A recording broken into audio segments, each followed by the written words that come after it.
Good morning everyone. मैं morning Damania टिकविक securities की ओर से और ये है आपका प्री मार्केट आउटलुक फॉर 25 जून।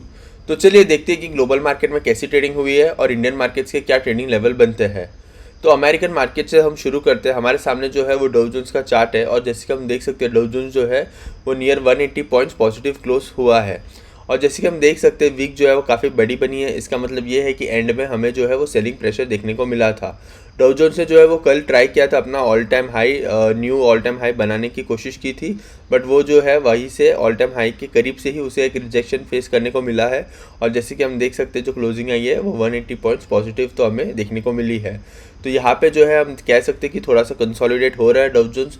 हो सकता है कि आगे आने वाले दिनों में यहाँ से एक हल्का सा छोटा ब्रेकआउट हो और एक हमें नया ऑल टाइम हाई भी देखने को मिल सकता है। तो चलिए ये थी डाउ जोन्स की बात। एक बार नस्दाक देख लेते हैं। नस्दाक की बात करें तो नस्दाक जो है वो ऑलमोस्ट 125 पॉइंट्स के करीब नेगेटिव क्लोज हुआ है। और जैसे कि हम देख सकते हैं कि कैंडल जो बनी है वो पहले तो ये ज़्यादा गिरा हुआ था नस्दाक, उसके बाद उसके अंदर हमें रिकवरी देखने को मिली और रिकवरी के बाद जो है वो फिर से हमें गिरावट देखने को मिली और एंड ऑफ द डे जो नस्दाक है वो नेगेटिव ही क्लोज हुआ है।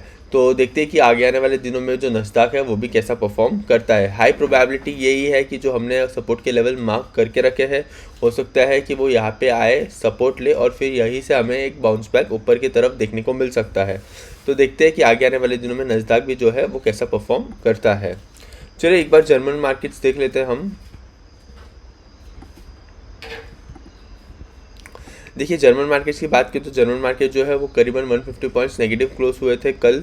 तो देखते हैं कि आगे आने वाले दिनों में जर्मन मार्केट्स भी जो है वो कैसे परफॉर्म कर रहे हैं, क्योंकि हमने देखा ही यहाँ पे बहुत ज़्यादा कंसोलिडेशन चल रहा था जर्मन मार्केट का। तो और जैसे कि हम देख सकते हैं वीक भी काफ़ी बड़ी बनी है। इसका मतलब ये है कि ये ज़्यादा नेगेटिव था और इसके अंदर जो है एक एंड ऑफ द डे थोड़ी बाइंग भी हमें देखने को मिली। इसके वजह से जो क्लोजिंग है वो थोड़ी कम रेड हुई है। तो हो सकता है कि आगे आने वाले दिनों में यही से हमें जो है एक अच्छा सा अपमूव भी देखने को मिल सकता है। तो देखते हैं कि जर्मन मार्केट कैसा परफॉर्म करते हैं आज के ट्रेडिंग सेशन में। तो चलिए एशियन मार्केट में तो ट्रेडिंग शुरू हो चुकी है, तो देख लेते हैं कि एशियन मार्केट कैसा परफॉर्म कर रहा है। तो चाइना मार्केट से शुरू करते हैं। जैसे कि हम देख सकते हैं चाइना मार्केट जो है वो नियरली 1.5% नेगेटिव ट्रेड कर रहा है और जो सपोर्ट के लेवल्स हमने मार्क करके रखे थे वो आज ब्रेक हो चुके हैं। तो एक बार वीकली टाइम फ्रेम पे आ जाते हैं, क्योंकि हमने वीकली टाइम फ्रेम पे ये सपोर्ट के लेवल्स मार्क किए थे। तो जैसे कि हम देख सकते हैं कि हो सकता है कि आगे आने वाले दिनों में चाइना मार्केट के लिए जो दिक्कत है वो बढ़ सकती है। और ये यहाँ पे एक 200 EMA का सपोर्ट है अराउंड 22,800। अगर ये यहाँ पे सपोर्ट लेता है वीकली टाइम फ्रेम पे तो हो सकता है कि हमें यहाँ से एक बाउंस बैक भी देखने को मिले। तो देखते हैं कि आगे आने वाले दिनों में जो चाइना मार्केट है वो कैसा परफॉर्म करता है। अभी के लिए तो जो ट्रेंड है वो काफ़ी बेरिश हो चुका है चाइना मार्केट के लिए। चलिए जापान मार्केट देख लेते हैं। देखिए जापान मार्केट की भी बात करें तो जापान मार्केट जो है वो नियरली 3.5% पॉजिटिव ट्रेड कर रहा है और हमने जो सपोर्ट के लेवल्स मार्क करके रखे थे वहीं से जैसे कि हम देख सकते हैं कल एक बाउंस बैक हमें देखने को मिला था और जो कैंडल है वो थोड़ी कम नेगेटिव क्लोज हुई थी, हम ऐसा कह सकते हैं। और आज जैसे कि हम देख सकते हैं नियरली 3.5% का एक अपमूव देखने को हमें मिल रहा है जापान मार्केट में। तो जापान मार्केट जो है वो काफ़ी अच्छा परफॉर्म कर रहे हैं। हो सकता है कि आगे आने वाले दिनों में एक नया ऑल टाइम हाई भी हमें फिर से देखने को मिल सकता है। चलिए अब जो है गिफ्ट निफ्टी देख लेते हैं कि गिफ्ट निफ्टी जो है वो हमें क्या इंडिकेट कर रही है। गिफ्ट निफ्टी की बात करें तो gift Nifty nearly 85 points positive trade कर रही है। तो हमें जो है वो आज एक अच्छा सा गैप अप ओपनिंग देखने को मिलेगा हमारे मार्केट में। तो चलिए आके निफ्टी पे हम लेवल्स देख लेते हैं।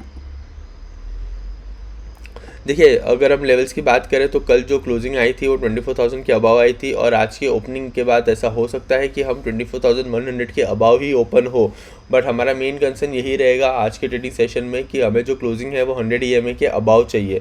तो आज के ट्रेडिंग सेशन में हमें यही देखना है कि निफ्टी जो है वो 24,150 या 140 के लेवल्स जो है उसको क्रॉस करे और उसके अबाव हमें क्लोजिंग दे। और जो सपोर्ट है हमारे उसको भी हम चेंज नहीं करेंगे, क्योंकि 23,800 जो है वो बहुत ही ज़्यादा स्ट्रॉन्ग सपोर्ट है और रेसिस्टेंस जो है वो 100 EMA ही है जो करीबन 24,150 के करीब है। तो आज के ट्रेडिंग सेशन में हमें यही फोकस करना है कि क्लोजिंग जो है वो हमें 100 EMA के ऊपर दिखनी चाहिए। तो देखते हैं कि आज के ट्रेडिंग सेशन में निफ्टी जो है वो कैसा परफॉर्म करती है। गैप अप के बाद हमें सेलिंग प्रेशर देखने को मिलता है कि गैप अप के बाद ही जो निफ्टी है वो ऊपर चली जाती है। तो देखते हैं कि आज निफ्टी कैसा परफॉर्म करती है। बैंक निफ्टी देख लेते हैं एक बार। देखिए बैंक निफ्टी की बात करें तो कल जो है क्लोजिंग हमें देखने को मिल रही थी वो काफ़ी अच्छी थी, पूरी एनगल्फिंग कैंडल हमें देखने को मिली है। तो हो सकता है कि बैंक निफ्टी में हमें एक अच्छा खासा अप मूव देखने को मिल सकता है। अगर बैंक निफ्टी के रेसिस्टेंस की बात करें तो नेक्स्ट रेसिस्टेंस जो है वो अराउंड 59,250 के करीबन है। तो ऑलमोस्ट हम कह सकते हैं कि यहाँ से और 1000 पॉइंट्स जो है वो बैंक निफ्टी मूव हो सकती है, क्योंकि उसका रेसिस्टेंस जो है वो काफ़ी दूर है। मैं एक बार जो है वो रेसिस्टेंस मार्क कर देता हूँ यहाँ पे, ठीक है। ऑलमोस्ट यही लेवल पे जो है वो रेसिस्टेंस हमें दिख रहा है। तो देखते हैं कि आगे आने वाले आज के ट्रेडिंग सेशन में और आगे आने वाले ट्रेडिंग सेशन में बैंक निफ्टी जो है वो कैसा परफॉर्म करता है। अगर हम सपोर्ट की बात करें तो जो 58,000 है वही अभी स्ट्रॉन्ग सपोर्ट के तरह बिहेव करेगा। और अगर हम ये इमीडिएट सपोर्ट हो गया, और अगर मेन सपोर्ट की बात करें तो 57,800 जो है वो अभी बहुत ही ज़्यादा स्ट्रॉन्ग सपोर्ट की तरह बिहेव करेगा। तो देखते हैं कि आगे आने वाले ट्रेडिंग सेशन में और आज के ट्रेडिंग सेशन में जो बैंक निफ्टी है वो कैसा परफॉर्म करती है। रेसिस्टेंस है 59,250 के करीब, और सपोर्ट जो है वो 57,800 है। ये हमें ध्यान में रखना है। रेंज जो है वो काफ़ी बड़ी है। तो देखते हैं कि बैंक निफ्टी जो है वो कैसा परफॉर्म करता है। हमें ये भी कंपैरिजन में याद रखना है निफ्टी और बैंक निफ्टी में कि बैंक निफ्टी जो है वो ज़्यादा स्ट्रॉन्ग है। तो हो सकता है कि हमें बैंक निफ्टी में एक अच्छा मूवमेंट देखने को मिल सकता है और एक अच्छा ट्रेंड देखने को मिल सकता है कंपेयर टू निफ्टी। तो देखते हैं कि बैंक निफ्टी कैसा परफॉर्म करता है आज के ट्रेडिंग सेशन में। चलिए एक बार ये ब्रेंटफूड देख लेते हैं हम। देखिए ब्रेंटफूड की बात करें तो कल की अगर ट्रेडिंग सेशन की क्लोजिंग में हमें ब्रेंटफूड में ऑलमोस्ट 4.7% की गिरावट देखने को मिली थी, और आज भी ब्रेंटफूड जो है वो 73 के करीब ट्रेड कर रहा है। तो ये जो है वो काफ़ी अच्छी न्यूज़ है हमारे मार्केट के लिए। ये जो बड़ा सा गैप अप था वो गैप भी अब फिल हो चुका है, और हो सकता है कि ब्रेंटफूड जो है वो आगे आने वाले दिनों में जो पहले के लेवल्स थे 70 और 60 के बीच में भी आके ट्रेड कर सकता है। तो हमारे मार्केट और ग्लोबल मार्केट के लिए ये जो है वो काफ़ी अच्छी न्यूज़ है। ब्रेंटफूड में गिरावट आ रही है तो हो सकता है कि आज हमारे मार्केट को जो है एक कह सकते हैं कि एक सस्टेन होगा, क्योंकि ये जो है हमारे लिए तो काफ़ी अच्छी न्यूज़ है। तो देखते हैं कि आज के ट्रेडिंग सेशन में जो क्लोजिंग हमें देखने को मिलती है ब्रेंटफूड के अंदर वो कैसी देखने को मिलेगी। चलिए USD INR भी देख लेते हैं। देखिए USD INR की अगर हम बात करें तो कल अच्छी खासी गिरावट देखने को मिली थी। क्लोजिंग अगर हम देखें तो 0.07% ही आई थी, क्योंकि जैसे कि हम देख सकते हैं वीक काफ़ी बड़ी बनी है। इसका मतलब ये कि रिकवरी हो चुकी है। तो जो हमने लेवल्स मार्क करके रखे थे उसी के बीच में जो है वो USD INR हम कह सकते हैं कि ट्रेड कर रहा है या कंसोलिडेट हो रहा है। तो अगर यहाँ से 94.22 के जो सपोर्ट्स है वो ब्रेक होते हैं तो हमें एक गिरावट देखने को मिल सकती है, और ऊपर की तरफ 94.91 अगर ब्रेक हुआ तो एक अपमूव भी हमें देखने को मिल सकता है। तो देखते कि ये रेंज जब तक ब्रेक नहीं होती है तब तक हमें सिर्फ ऑब्जर्व करना है कि USD INR जो है वो कैसा परफॉर्म करता है। तो देखते कि आज के ट्रेडिंग सेशन में भी USD INR की क्या परफॉर्मेंस रहती है।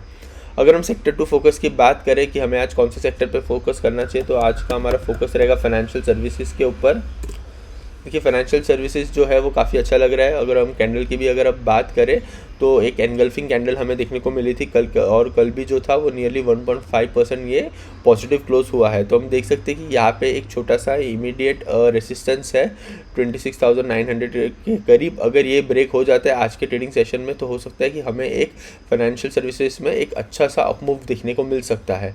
तो चार्ट भी है वो काफ़ी अच्छा लग रहा है। तो हो सकता है कि एक अच्छा सा अपमूव या नेक्स्ट रैली जो है वो हमें फाइनेंशियल सेक्टर में देखने को मिल सकती है। तो इसलिए आज की ट्रेडिंग सेशन में हम फाइनेंशियल सर्विसेज के ऊपर जो है वो फोकस करेंगे और देखते हैं कि आज की ट्रेडिंग सेशन में ये कैसा परफॉर्म करता है। चलिए एक बार जो है वो हम FII DII का डेटा जो है वो देख लेते हैं।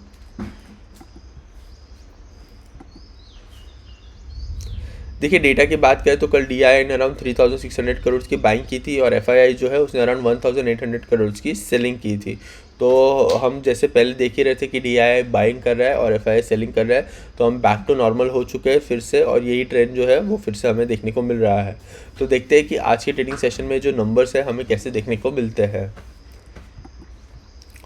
तो चलिए फिर आज का जो हमारा प्री मार्केट आउटलुक है उसे हम समराइज़ कर लेते हैं। और समराइज़ करते हो तो यही कहूँगा कि अमेरिकन मार्केट्स में डाउ जोन्स जो है वो पॉजिटिव क्लोज हुआ है, नस्डैक जो है वो नेगेटिव क्लोज हुआ है, जर्मन मार्केट्स भी नेगेटिव क्लोज हुए हैं। अगर हम एशियन मार्केट्स की बात करें कि जहाँ पे ट्रेडिंग शुरू है तो चाइना मार्केट्स नेगेटिव क्लोज हुए हैं और नेगेटिव ट्रेड कर रहे हैं, और उन्होंने जो है वो अपने मेजर सपोर्ट को भी ब्रेक कर दिया है। तो देखते हैं कि आज चाइना मार्केट में हमें कैसी क्लोजिंग देखने को मिलेगी। जापान मार्केट की बात करें तो वो तो काफ़ी अच्छा पॉजिटिव ट्रेड कर रहे हैं, और गिफ्ट निफ्टी भी जो है वो हमें एक अच्छे से गैप अप की इंडिकेशंस दे रही है। अगर ब्रेंट क्रूड की बात करें तो ब्रेंट क्रूड में भी अच्छी खासी गिरावट है और 73 के करीब जो है वो ट्रेड कर रहा है। तो ओवरऑल अगर हम सिनेरियो देखें, अगर ब्रेंट क्रूड गिरेगा तो हमारे मार्केट के लिए एक अच्छा सपोर्ट मिलेगा। और हमें ये भी देखना है कि USD INR जो है, रुपी जो है वो हमारा आज अप्रिशिएट होना चाहिए अगेंस्ट डॉलर, तो हमारे मार्केट को और स्ट्रेंथ मिलेगी और हमें भी जो है एक अच्छा सा अपमूव देखने को मिल सकता है। सेक्टर टू फोकस की बात करें तो आज हम फाइनेंशियल सर्विसेज के ऊपर फोकस करेंगे। देखते कि ये सेक्टर जो है या ये इंडेक्स जो है वो आज कैसा परफॉर्म करता है। तो चलिए, यही थी हमारी प्री मार्केट आउटलुक की एनालिसिस। अगर आपको ये वीडियो अच्छा लगा है तो please like, share and subscribe, and thank you for watching.